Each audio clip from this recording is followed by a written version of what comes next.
Hello students, welcome back to your own chemistry channel that is Vardhan Chemistry Classes. So student जैसे कि मैंने आप सभी लोगों से प्रॉमिस किया था कि I will be shortly back with a very new video of N factor. So students, this is the high time to study the N factor and I am back again with a very exclusive video of N factor that is valency factor.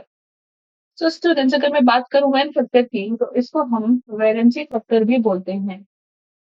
क्या बोलते हैं? Valency factor. Valency factor हम calculate कर सकते हैं acids का, basis, ions, salts and the redox reactions. तो एक एक करके सभी के बारे में जानेंगे। तो सबसे पहले बात कर लेते हैं एसिड्स की। तो स्टूडेंट्स याद रहे एसिड्स के केस में जो एसिड्स की बेसिसिटी होती है वो ही होता है n factor. Okay, don't know basicity, don't worry, I am here. So let's talk about the basicity. So there, if we talk about basicity, that it is equals to the number of H positive ions an acid can furnish when it dissolves in water. ठीक है, जब भी कोई acid को हम water में dissolve करते हैं तो कितने हाइड्रोजन आयंस हमको मिलते हैं या फिर हम कितने ऐसे कह सकते हैं कि कितने हाइड्रोजन आयंस हमारे फर्निश होते हैं, उसी को बोलते हैं हम बेसिसिटी। एग्जांपल्स की आपसे समझते हैं। So let us first take the example of HCl। So HCl की अगर मैं बात करूं तो ये कैसे डिसोसिएट होता है into H positive and Cl negative. So हमारे पास यहाँ पे वन H पॉजिटिव आयन है जो कि फर्निश हुआ है, सो दैट्स वाई इसका जो एन फैक्टर है या फिर जो इसकी बेसिसिटी है, दोनों क्या है इसकी, दोनों है it is equal to 1. Now let us talk about another example. Let us consider H2SO4. It will be dissociated as 2H positive plus SO4 2 negative. Again in this example यहाँ पे हमको दो H पॉजिटिव आयंस मिल रहे हैं। So again इसका जो N factor है जो कि इसकी बेसिसिटी है वो हो गया 2. कुछ और एसिड्स की बात कर लेते हैं। Let us talk about the H3PO4। बताइए इसका H पॉजिटिव, इसका कितने H पॉजिटिव आयंस इसमें डिसोसिएट होंगे? अगर आप बोल रहे हैं 3, 3 तो आपका आंसर ठीक है। 3 कैसे आया? Let us understand. इसके स्ट्रक्चर की हेल्प से हम इसको समझने की कोशिश करते हैं। हमारे पास ऐसा स्ट्रक्चर होता है H3PO4 का। तो आप ध्यान से देखेंगे जो ऑक्सीजन है ज्यादा इलेक्ट्रोनेगेटिव है हाइड्रोजन से, then it will attract the shared pair of electrons toward itself. क्या होगा, ये हाइड्रोजन आयन इजीली हमारे क्या हो जाएंगे, निकल सकते हैं वाटर में, दे कैन इजीली रिमूव। सो कितने H पॉजिटिव आयंस निकल सकते हैं यहाँ पे? अगेन हमारे कितने H पॉजिटिव आयंस निकल सकते हैं? 3। सो इसका फैक्टर हो गया 3। और डिस्कस करते हैं। Let us talk about more examples. Late us talk about H3PO3 here now. तो अगर H3PO3 को फिर से मैं इसके स्ट्रक्चर की हेल्प से देख लूं तो मेरे को क्या मिलेगा? OH, OH and H। इस केस में यहाँ पे अब दो H पॉजिटिव आयंस है जो कि निकल सकते हैं। पीएच बॉन्ड, यहाँ ये वाला H पॉजिटिव बॉन्ड ही टूट सकता। तो अगेन इसका फिर एन फैक्टर क्या हो गया? इसका एन फैक्टर हो गया इस केस में 2। एक और एग्जांपल की बात करते हैं। H3PO2। इसके केस में क्या होगा? इसका फैक्टर फिर से स्ट्रक्चर बना लेते हैं।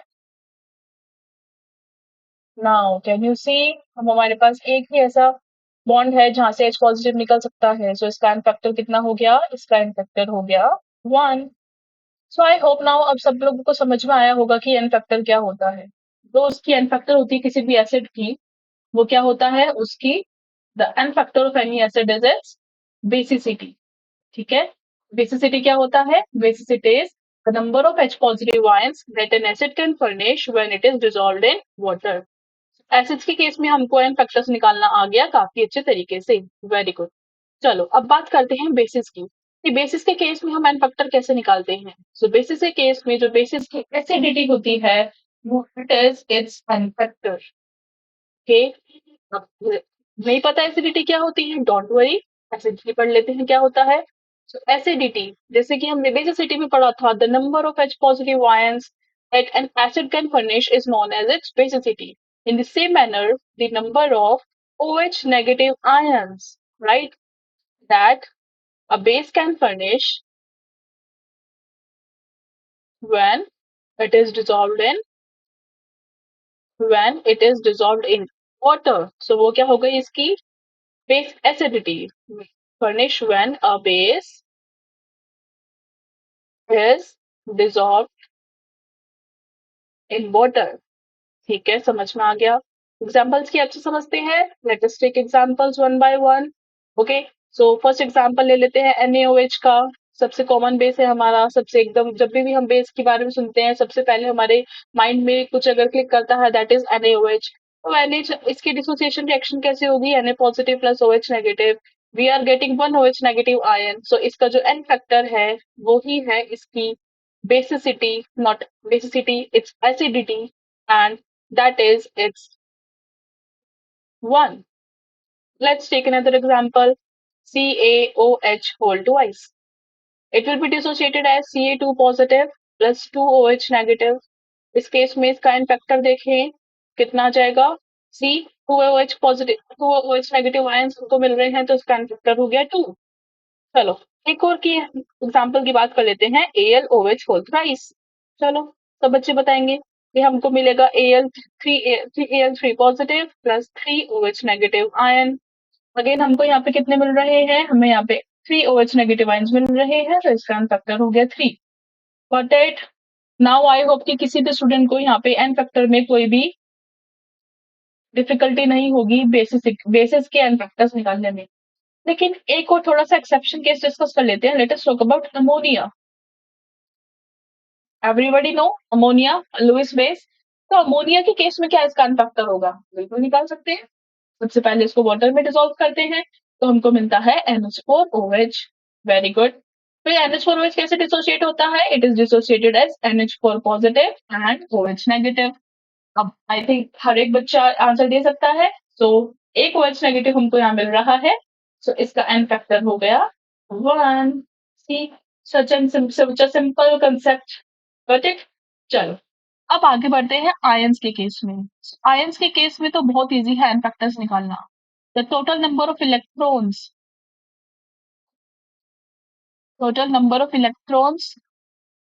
गेन और लॉस्ट, बस इतना सा कंसेप्ट है हमारा एन फैक्टर का। ये हो गया हमारा n factor of ions. Discuss करते हैं।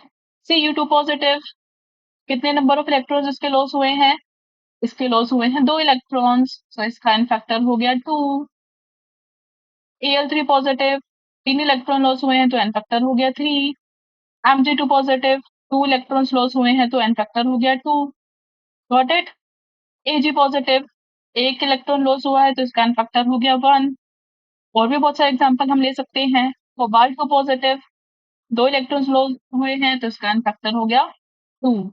Got it? एनाइंस का भी डिस्कस कर लेते हैं। सेम है एनाइंस में भी। अगर मैं एनाइंस की बात करूं तो उनके एन फैक्टर्स अगर हम निकालें तो वो भी सेम यही आएंगे। चलो जी बात कर लेते हैं। सबसे पहले बात करते हैं Cl नेगेटिव की। 1 इलेक्ट्रॉन गेन हुआ है तो इसका एन फैक्टर 1 है। और SO4 2 नेगेटिव, 1 इलेक्ट्रॉन गेन हुआ है तो इसका 2 इलेक्ट्रॉन्स गेन हुए हैं तो इसका एन फैक्टर 2 है। ठीक है? और बताइए कोई और एग्जांपल हमें डिस्कस करना है तो? बहुत सारे एग्जांपल्स हैं नेगेटिव में भी। ओके, तो जितने हमारे एन फैक्टर्स मतलब जितना हमारा नंबर ऑफ इलेक्ट्रॉन गेन हो रहा है या लॉस्ट हो रहा है वही होता है इसका एन फैक्टर्स आयंस के केस में। ठीक है? एफ नेगेटिव का अगेन 1 हो गया। Cl नेगेटिव हम डिस्कस कर चुके हैं। ब्रोमीन नेगेटिव ले लीजिए, Br नेगेटिव, इसका एन फैक्टर फिर से 1 हो गया। Basically the number of ions which are gains और लॉस्ट। चलो जी अब बात कर लेते हैं सॉल्ट की। कि सॉल्ट में हम कैसे पता लगाएंगे कि हमारा एन फैक्टर क्या है? Again a very simple discussion going to take place here. Salt में कैसे पता चला करते हैं कि एन फैक्टर क्या होता है? Total number of electrons that are taking place in a reaction. किसी भी रिएक्शन में जितने टोटल नंबर ऑफ इलेक्ट्रॉन्स होते हैं पार्टिसिपेट करते हैं उसको ही हम बोलते हैं उसका एन फैक्टर। एग्जाम्पल की मदद से समझते हैं। NaCl टेबल सॉल्ट, इसमें मेरे पास Na पॉजिटिव है और Cl नेगेटिव है। टोटल 1 इलेक्ट्रॉन का लॉस हो रहा है और 1 इलेक्ट्रॉन का गेन हो रहा है तो इसका एन फैक्टर कितना हो गया? 1 into 1 that is 1। ओके, एक और एग्जांपल की हेल्प से समझते हैं। Let us understand another example Na2CO3 sodium carbonate. Sodium carbonate के केस में आप खुद ही देखिए यहाँ पे मेरे पास है Na पॉजिटिव और CO3 2 नेगेटिव। तो इस केस में अगर मैं एन फैक्टर निकालूं तो 1 इलेक्ट्रॉन का लॉस हो रहा है और 2 इलेक्ट्रॉन का गेन हो रहा है तो इसका कितना हो गया एन फैक्टर 2। आगे आप किसी एल्यूमीनियम का कोई कोई अगर एल्यूमीनियम सल्फेट, चलो एक और एग्जांपल लेके देख लेते हैं। Al2SO4 whole thrice. तो इस केस में Al3 पॉजिटिव है हमारे पास आयन के केस में, और SO4 2 नेगेटिव है। I am not balancing here कि 2 Al है और 3 SO4 है। We are just focusing on the charges. So n factor की अगर मैं फिर से बात करूं इस केस में, तो एन फैक्टर एल्यूमिनियम के केस में हमारे पास 3 इलेक्ट्रॉन्स का लॉस है, सल्फेट के केस में हमारे पास 2 इलेक्ट्रॉन्स का गेन है। तो ये हो गया हमारा इसका n factor 6। Easy, yes very. बात करते हैं रिडॉक्स रिएक्शंस की, कि रिडॉक्स रिएक्शंस में हम कैसे पता चला करते हैं अपना फैक्टर। तो रिडॉक्स रिएक्शंस की सबसे पहले बात कर लेते हैं। रिडॉक्स रिएक्शंस क्या होती हैं? Reaction in which oxidation and reduction are taking place simultaneously. ठीक है, ये वर्ड बहुत जरूरी है यहाँ पे, साइमल्टेनियसली। जिस रिएक्शन में ऑक्सीडेशन और रिडक्शन एक साथ हो, उसी रिएक्शन को हम क्या बोलते हैं? Redox reaction. तो सबसे पहले oxidation, before talking the redox reaction, सबसे पहले ऑक्सीडेशन रिएक्शन के बारे में बात कर लेते हैं, या फिर चलो सीधे रिडॉक्स रिएक्शन की ही बात करते हैं। एक रिएक्शन है मेरे पास KMnO4, और इसको हमने रिएक्ट कराया H2C2O4 से, and we are getting Mn2 positive and CO2। चलो जी, इस केस में अब हमें पता करना है ये सबका एन फैक्टर क्या होगा। Very easy. इस केस में अगर मैं देखूं तो मेरे पास मैंगनीज का जो ऑक्सीडेशन नंबर है +7 है, यहाँ पे मैंगनीज का ऑक्सीडेशन नंबर +2 है। तो मेरे पास क्या हुआ यहाँ पे? ये हुआ रिडक्शन रिएक्शन। यहाँ पे मेरे को 5 इलेक्ट्रॉन्स का क्या मिल रहा है? गेन मिल रहा है। ठीक है, यहाँ पे देखते हैं H2Ce2O4 में क्या हो रहा है। तो H2Ce2O4 में यहाँ कार्बन का ऑक्सीडेशन स्टेट है +3, और यहाँ पे है +4। तो यहाँ पे मेरे को ऑक्सीडेशन हो रहा है। कैसे हो रहा है oxidation? By increasing 1 in charge. चलो, बारी बारी से सबका क्या निकालते हैं? एन फैक्टर निकालते हैं। तो एन फैक्टर क्या होता है? Number of atoms into the charge. So manganese के केस में देखते हैं, एक मैंगनीज एटम है, +5 का चार्ज आ 5 का चेंज आ रहा है, यहाँ देखो, तो इसका एन फैक्टर हो गया 5। इस केस में एन फैक्टर देखते हैं, कितने कार्बन एटम्स है? 2 कार्बन एटम्स है, और एक पे कितने का चार्ज आ रहा है? डिफरेंस आ रहा है 1 का। तो यहाँ पे एन फैक्टर हो गया 2। मैंगनीज के केस में अगेन देखते हैं, एक मैंगनीज एटम है, 5 का चेंज आ रहा है, तो हमारा एन फैक्टर हो गया 5। इस केस में अगेन देखते हैं, यहाँ पे हमारे पास एक कार्बन एटम है, और एक कार्बन एटम पे हमारे पास एक का चेंज आ रहा है, तो हमारा एन फैक्टर हो गया 1। See such a simple case. Okay, एक और हम रिएक्शन की हेल्प से इसको फिर से समझ लेते हैं। Let us take another reaction K2Cr2O7।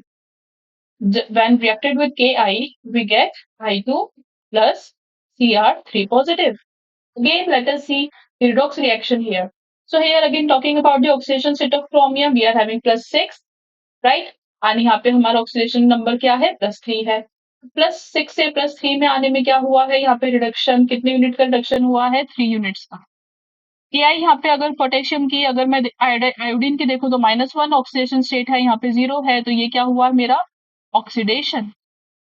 कितने यूनिट्स का चेंज आया? 1 यूनिट का चेंज आया। डिस्कस कर लेते हैं।